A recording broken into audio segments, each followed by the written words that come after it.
করলাম। এটা হলো বড় জামারাত।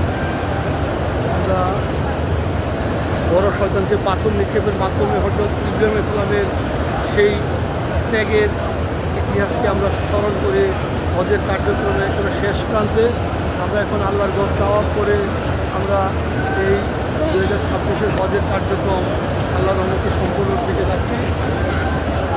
এখানে বড় শয়তানকে পাথর নিক্ষেপ করা হচ্ছে সর্বশেষ শয়তান।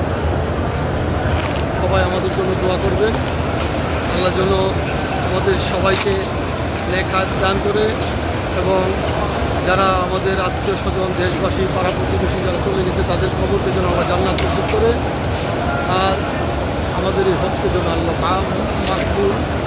মকবুল হজ হিসেবে কবুল করে নেয়। সবার কাছে দোয়া পাচ্ছি।